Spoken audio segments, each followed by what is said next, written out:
किसी भी गड़बड़ी की बात से साफ इनकार किया।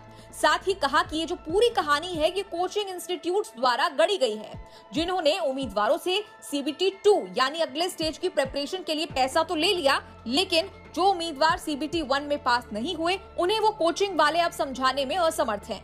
इसके अलावा जब न्यूज तक ने पूछा कि क्या रिजल्ट्स को रिवाइज किया जा सकता है, क्या नए रिजल्ट्स घोषित किए जा सकते हैं, तो उस पर बोर्ड ने कहा कि अब बीच में ऐसा कुछ नहीं होने वाला है, यानी नतीजे नहीं बदले जाने वाले हैं। जिस तरह से जैसे घोषित हुए हैं नतीजे वही रहेंगे।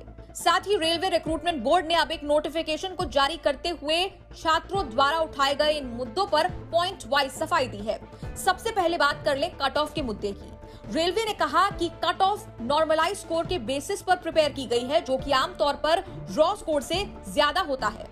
बोर्ड ने आगे कहा कि कट ऑफ उस लेवल या पोस्ट पर निकाली गई नंबर ऑफ वैकेंसी पर डिपेंड करती है। चूंकि लगभग 35,000 रिक्तियों में से 10+2 उम्मीदवारों के लिए 21 RRB में लगभग 10,500 रिक्तियां नोटिफाई की गई हैं, जहां ग्रेजुएट उम्मीदवार एलिजिबल हैं, वहां 10+2 के लिए कट ऑफ सामान्य स्कोर के आधार पर ग्रेजुएट उम्मीदवारों की तुलना में ज्यादा रहा है। अब दूसरे पॉइंट पर सफाई। कुछ उम्मीदवारों को एक से ज्यादा लेवल्स पर एलिजिबल माना गया है और शॉर्टलिस्ट किया गया है। रेलवे ने इस पर कहा कि चूंकि प्रत्येक स्तर पर अलग अलग कठिनाई ग्रेड के साथ दूसरे चरण की CBT परीक्षा होगी, एक उम्मीदवार जिसे उच्च स्तर के पद के लिए शॉर्टलिस्ट किया गया है उसे निचले स्तर के CBT में उपस्थित होने से वंचित नहीं किया जा सकता है अगर उम्मीदवार योग्यता में आ रहा है।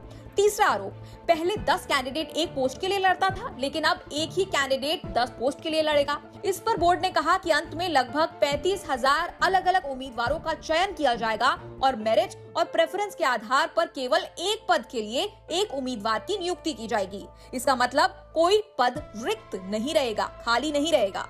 चौथा आरोप, RRB ने नोटिफाइड वैकेंसीज के केवल 4 से 5 गुना उम्मीदवारों को ही शॉर्टलिस्ट किया है। इस पर सफाई देते हुए यहां बोर्ड ने अपनी बताई गई नोटिफिकेशन के पैरा 13 का हवाला देते हुए कहा कि ये शॉर्ट लिस्टिंग नोटिफाइड वैकेंसी के 20 गुना की दर से लेवल पोस्ट वाइज किया गया है, जैसे कि अधिसूचना के पैरा 13 में डिटेल रूप से लिखा गया है।